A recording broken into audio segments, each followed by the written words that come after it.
السلام عليكم متابعي قناتي وتكريم سهل وبسيط. كنتمنى الفيديو ديالي يلقاكم في احسن الاحوال. كيف ما كتشوفوا اليوم غادي نشارك معكم البهله بالقرنفل.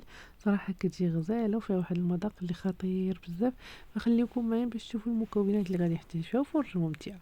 بالنسبه للمكونات فكيف ما كتشوفوا معايا غادي نحتاجوا هنايا واحد المعلقه ديال القرنفل يكون مطحون، كنضيفوا ليها واحد الكاس ديال السكر، من بعد غادي نضيفوا واحد الكاس ديال اللوز يكون محمر واحد شويه ومطحون، واحد الكاس ديال الزنجلان، وواحد الكاس ديال الكوك، والقشور ديال الليمون كيف ما شفتوا، واحد نص رابعه ديال الزبده اللي هي 125 غرام ديال الزبده.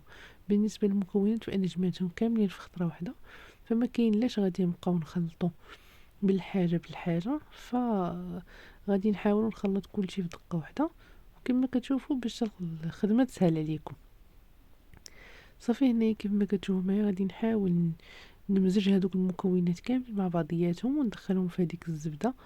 وبالنسبه للزبده فكما كتشوفوا راه غادي نحتاجو فيها غير 125 غرام. وبالنسبه لهاد الحلوه فراها كتجي غزاله بزاف وكتجي زوينه، وكما كتشوفوا القوام راها مقومه، يعني غادي تجي غزاله. بالنسبه للكوك فغادي تحمروه من الاحسن باش كيعطي واحد المذاق اللي زوين بزاف. الكوك كل ما حمرتوه في الغريبه، اي غريبه فيها الكوك وحمرتو فيها الكوك فراه كتجي فيها واحد المذاق غزال، بالخصوص الا حمرتوها غير شويه وعلى المهل، هذاك الكوك كيعطي المذاق ديالو وكتجي زوينه. راني مشاركه معكم بزاف ديال الغريبات اللي ديجا ندير فيهم نيت الكوك ولكن محمره، فراه كيجي فيها غزال بزاف. فغادي نخلي لكم الرابط ديال الغريبات اللي فيهم الكوك، اللي عجباتو شي حاجه يجربها، فكنتمنى تجربوهم حيت فعلا كيجيو غزالين بزاف وكما كتعرفوا راهم ساهلين ودغيا تيوجدوا. صافي هنايا كما كتشوفوا من بعد ما نساجموا ليا المكونات الاولين فغادي نضيف ليهم الزيت. فيه كما كتشوفوا هنا غادي نعبر بكاس ديال العنبه، انا غادي نضيف الزيت الكاس الاول ومن بعد غادي نضيف تاني الكاس الثاني. بالنسبه للزيت فغادي نضيفوا ليها غير كاس ونص. صافي غادي نحاول نمزج هذوك المكونات كاملين حتى ينسجموا ليا مع الغريبه. بالنسبه للزيت فممكن ديروا غير كاس واحد ديال الزيت، فما كاينش اشكال.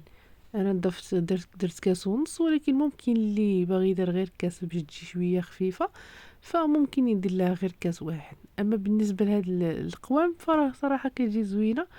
وبالنسبه للزيت فراه هو هذاك القياس، غير انا كفكره اللي باغي يدير غير كاس يدير كاس. صافي هنايا من بعد ما نساجمو هادوك المكونات فغادي نضيف ليهم هنايا كما كتشوفوا معايا الدقيق من الاحسن يكون مغربل من قبل. وصافي ونبداو نضيفو بشويه بشويه. بالنسبه للخمارات فغادي نحتاج جوج ديال الخمارات غادي نضيفوهم حتى معايا. وبالنسبه لليمون فاحتاجيت غير القشور صافي. صراحه قشورة الليمون مع القرنفل كيعطيو واحد المذاق اللي زوين بزاف. كيف ما كتعرفوا كانت واحد الغريبه ديال زمان كتخدم حتى هي غير بالقرنفل والليمون، ان شاء الله الا ساعدتني الظروف غادي نشاركها معكم. فهي حلوه قديمه وحلوه ديال زمان. وهنا كيف ما كتشوفوا غادي نبداو نضيفو في الدقيق تدريجيا حتى ينسجم لينا الخليط. وبالنسبه للعجينه فحاولوا تخلوها رطبه ما تكونش قاصحه بزاف. انا هنايا غادي نوريكم القوام ديالها وغادي نوريكم حتى العجينه كيفاش خاصها تكون. وبالنسبه بالنسبه لهاد البهله فراه خاصها ضروري الدليك، ضروري خاصكم تدلكوها واحد شويه باش تعطي واحد النتيجه اللي غادي تجي زوينه بزاف.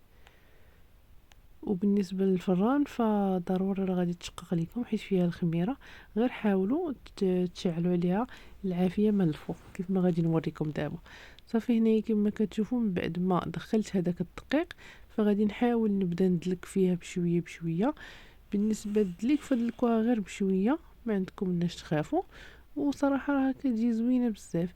بالنسبه للدقيق غير بالنسبه للدليك فراه غير كيعاون العجينه باش تجمع ليكم، حيت كما كتعرفوا الغريبه ديال البهله كتجي مرمله، فالدليك كيعاون باش هذوك المكونات يتجمعوا لينا. وراه كما شفتوا معايا راه درنا فيها تبارك الله القوام مزيان، فراها غادي تجي غزاله بزاف. وراني انا جربتها وراني ذقتها فراه كتجي غزاله بزاف، وصراحه اللي ذاقها عندي تيشكرها ليا، فقلت علاش لا ما نشاركهاش معاكم. صافي هنايا غادي نكمل، غادي نبقى ندلك بشويه بشويه حتى تجمع لينا العجينه، وراكم غادي تشوفوا كيفاش غادي يجي القوام ديالها وكيفاش غادي تكون الغريبه من بعد ما غادي تدلك. فرا ضروري كتجمع لينا، ما تبقاوش تخافوا منها.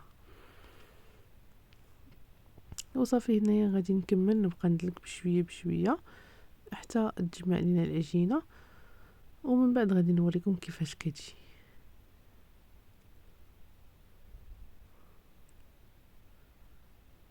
صافي هنايا كما كتشوفوا معايا غادي نبقى ندلك فيها بحال هكايا.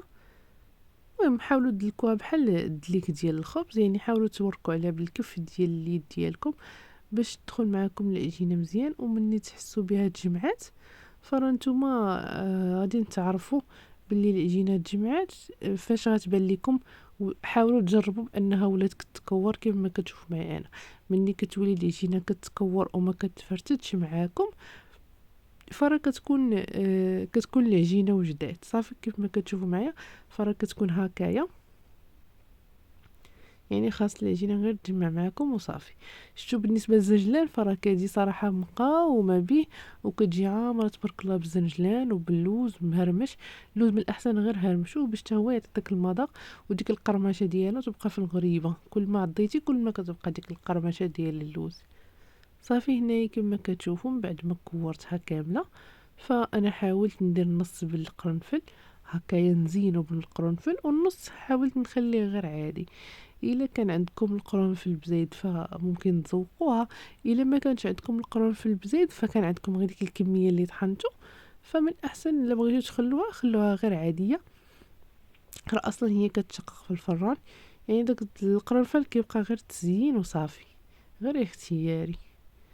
انا درت غير لاطه وحده هي اللي زينتها بالقرنفل، وما تبقى خليتها غير غريبه عاديه. صافي هنا انا غادي نستمر في التزيين ديال الغريبه بالقرنفل، وغادي نكمل. بالنسبه لي انا في هذا الاثناء فاش انا كنزوق في الغريبه ديالي فرا الفران مشعول. حاولت نشعلو مزيان حتى يسخن ليا مزيان، ومن بعد مني غادي ندخل الغريبه ديالي فغادي نقص عليه البوطه، وغادي نخليها طيب على المهل باش تشقق لينا على خاطرها، ماشي تحرق لينا ما تخطفش لينا في الطياب. وبالنسبه للطياب ديالها فكما قلت لكم العافيه تكون فوق منها حتى تشقق، عاد نهبطوها تحمر من التحت باش تشقق لينا. وصافي كما كتشوفوا معايا فغيكون هذا هو الشكل النهائي ديال الغريبه ديالي. فراه كتجي صراحه غزاله بزاف وكتخرج كميه كثيره، كنتمنى تجربوها بصحه وراحه.